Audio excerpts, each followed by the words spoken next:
I was scrolling through the Excel Games annual report, pretty dry stuff, mostly financial losses and corporate pivots. Then I saw it, Project X7, faithful successor to the ArcheAge, targeted for 2027. Now for most people, that's just another line in the spreadsheet, but for me, it's a jump scare. It's a 12 years of muscle memory, naval battles, and one specific burning memory of the exact moment the best MMO on the market had its soul deleted. We've been here before. We had Unchained, we had the Cacao handoff.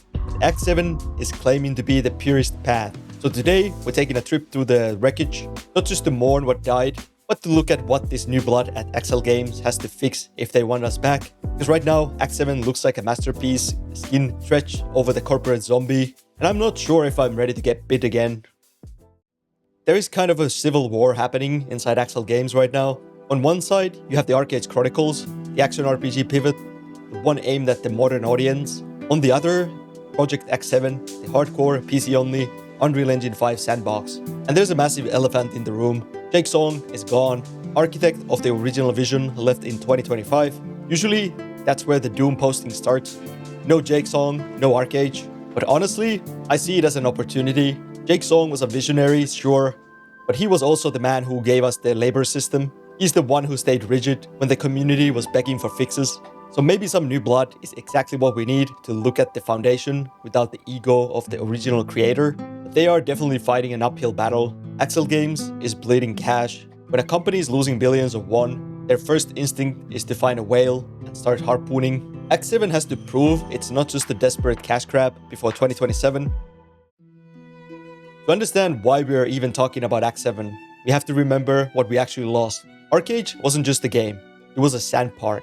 It gave you the tools of Sandbox, but the direction of a theme park. And the heart of it? The friction. I remember 3 AM in the mountains, finding that one tiny ledge behind the waterfall or hidden in a canyon, planting a dozen pine saplings and praying for the Thunderstruck, the silence of the mountains, the genuine fear when you'd see a red name glider overhead. But it wasn't just the hiding, it was the consequences. If someone found your farm, decided to uproot your hard work, they didn't just walk away clean. They left footprints, a literal interactable bloodstains and footprints on the ground. You could report those, you could gather evidence. If they stole enough, they were summoned to the literal court of law. A jury of 5 real players would decide their fate. I remember being on a jury, listening to a guy plead for his life because he needed the lumber for his house. We gave him a max sentence, 48 hours in real-time jail, sitting in a cell playing soccer with the tragedy ball while your character is literally out of the loop. That's the kind of a player-driven narrative you just don't see anymore.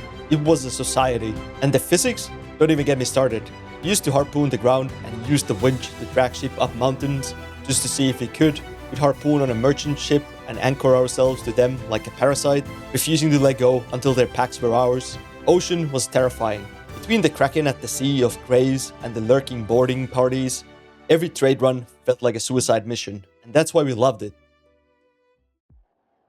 November 4th, 2014, that's the date etched into the brain of every veteran. The Racing Zebra patch. Before this, Thunderstruck trees were the ultimate bottleneck. They were rare, they were expensive, they were the soul of the economy. And then, Excel Games put the rumbling sampling in a $5 RNG box. Overnight, the rarest resource in the game became a cash shop commodity. I remember watching my 1200 gold investment vanish in a single set of patch notes. But it wasn't just about the money, it was a deletion of a lifestyle. Why hide trees in the mountains at 3 AM if you can just swipe a credit card and have them in your mailbox? That was the moment the sand was scooped out of the park. Then came patch 1.2. They moved the Guild Stars from high-risk trade runs to safe, boring dailies. They killed the reason to go to the Friedrich Island. They killed the reason to risk the ocean. They turned the living world into a checklist. And that's the trauma X7 has to answer for.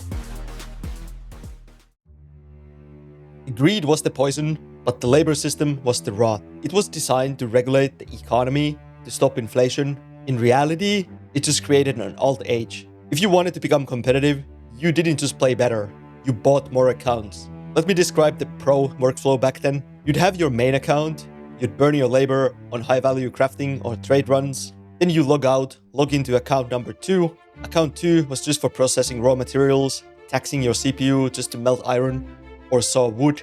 Then account 3, that one was for the farm. By the time you were done with your session, you hadn't actually played a game. You'd managed a small workforce of digital clones. The competitive floor wasn't skill, it was how many PCs you could run at once. If you weren't running at least 3 accounts, you were playing a different game than everyone else. You were a peasant in the world of industrial multi-accounters. And Axel Games never fixed it. They just tweaked the numbers while the core design encouraged the most antisocial behavior possible. Then we had the Unchained disaster in 2019.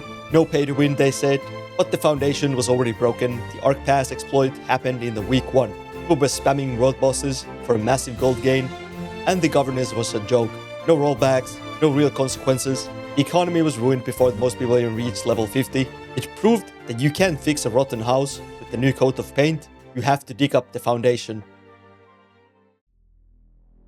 So, if Project X7 is actually going to be the successor we want, what does it look like? First, delete the labor system, or at least tie it to the character, not the account. If I'm playing a sandbox, my progression should be tied to my actions in the world, not a timer that rewards me for having 10 different accounts. Second, the combat. Chronicles is going full action RPG, that's fine for that game, but for X7, we need that refined tap-target hybrid. The ability to multi-class, to mix and match skill trees like the original 120 classes, but we need it with the satisfying feel of a modern engine. No floaty movement, I want to feel the weight of the plate armor. Third, the land ownership reform. Original game had a massive problem with the land barons. One guy with 20 accounts holding an entire valley hostage while doing nothing with it but waiting to flip it for profit. X7 needs a system that rewards active land use.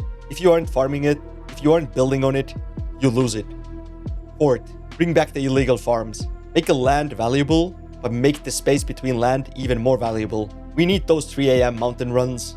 We need the secrecy and the crime and punishment system to support it. And finally, integrity. We spent a decade being trained by Axel Games to expect betrayal. They have to prove from day one that the cash shop won't touch the core crafting loops. No rumbling saplings, no RNG boxes that bypass the grind. I want to believe that this new blood at the studio sees the masterpiece buried under the rubble.